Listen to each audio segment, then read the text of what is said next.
Member for Battle River Crowfoot.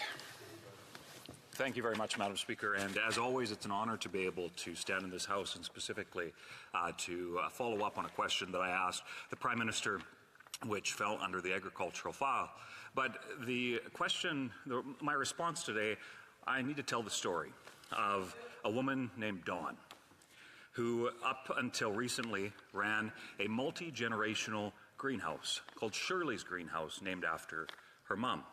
Now, I chatted with Dawn the other day, and she shared something very tragic, that it was Liberal policy, specifically the carbon tax, but also the fact that when she ran into, as a single mom, some challenges in her life, that all of a sudden the planned resilience in her agricultural operation had evaporated because of the increased costs for two reasons. One is the increased costs associated with the carbon tax, and two was the increased costs associated with interest rates, both of which have a direct impact from the actions of this Liberal government. Dawn shared her tragic story with me about how, after trying to make things work as a greenhouse operator and a multi-acre vegetable crop, she simply couldn't make a go of it. She has been forced to sell, and just recently that was finalized. She asked me, Madam Speaker, to make sure that I keep fighting for farmers, and that she proudly didn't put her logo on her trailer that she took around to farmers markets. She didn't just promote herself, but the sticker that she told me she puts on her trailer and her vehicles says this: no farmers, no food.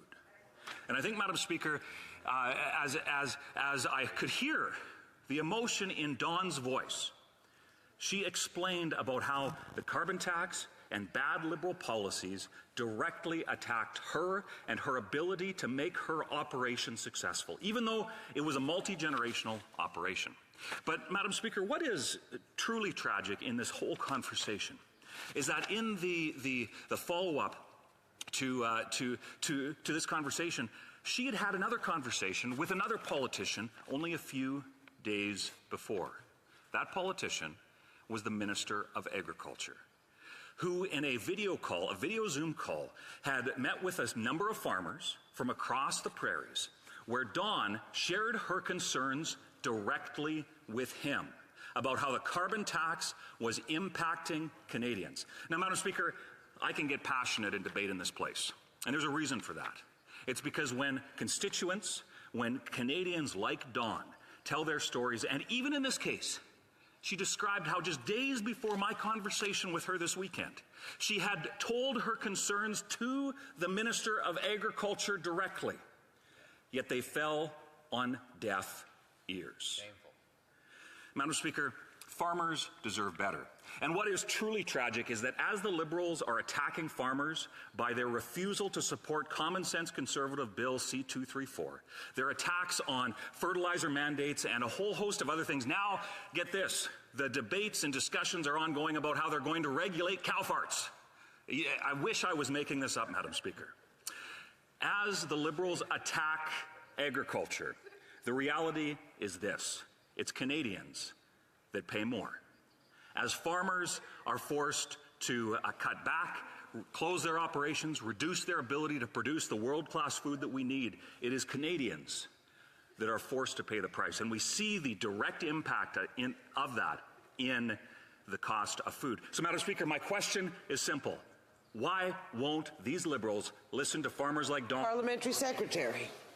Well, Madam Speaker, I wouldn't agree with the member's conclusions as he tries to imply, again, misinformation. That it's just not true that the Government of Canada does not support farmers. I suspect that if we go into the days in which I was opposition member, and I just made reference to the Canadian Wheat Board, and I can tell the member I was on Main Street by Portage Avenue when there were hundreds of farmers that were out there furious with the Stephen Harper government and believed that they were destroying the industry, at least in part, many of those farming industries. You're always going to find, Madam Speaker, that the the Liberal government as a whole has been and continues to be exceptionally supportive of the farming communities, rural communities, through a wide variety, whether it's budgetary motions, whether it's through the expansion of international trade. No government has signed off on more trade agreements than this government, which has enhanced all sorts of opportunities for farmers. And you will find, Madam Speaker, on agricultural products, a good percentage of that is actually exported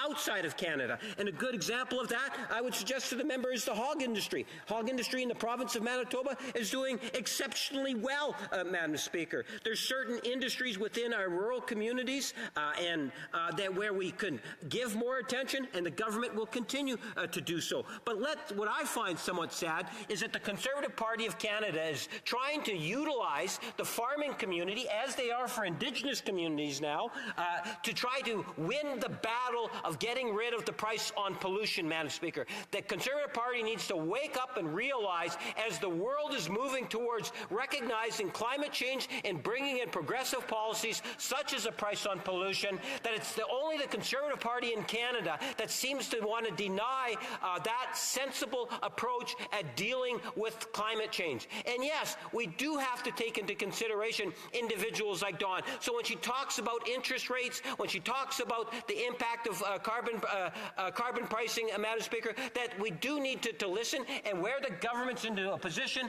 in which we can take action, I believe that the government is doing just that. But to say and use farmers like Dawn as a political tool to get rid of the price on pollution, generally, I think is wrong. The honourable member for Battle River Crowfoot. Madam Speaker, it was Dawn that asked me to make sure that her story was told. That's right. Because it's farmers like Dawn that are paying the price of these Liberal policies. So this isn't some Conservative political agenda. This is an agenda to make sure that Canadians can afford to eat, house, and heat their homes. Madam Speaker, you know, because that member refused to answer Dawn's question, I would like to reference something else. There's a veteran shared with me a gas bill. Fairly straightforward thing. Many people in this place get them. But in the context of the carve-out that those Liberals provided for 3% of Canadians, this constituent, a veteran on a fixed income, shared with me that his cost of gas was $55. Now, he lives in a rural area. The carbon tax and the GST on it, $44.65. So at a time where there's an affordability crisis... Honourable Parliamentary Secretary. Yes, thank you, Madam Speaker.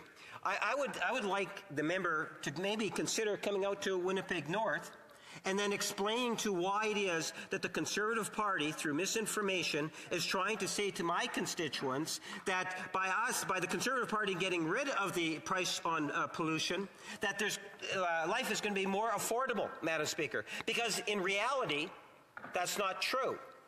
80% of my constituents that I represent, or more, is actually going to have less disposable income if the leader of the Conservative Party prevails and ignores the environment and gets rid of the price on pollution. So where the member there talks about one or two cases, and I'm sympathetic to the cases, Madam Speaker, I'm talking about tens of thousands of residents that I represent with this Conservative policy that he's advocating will ultimately see their disposable income go down.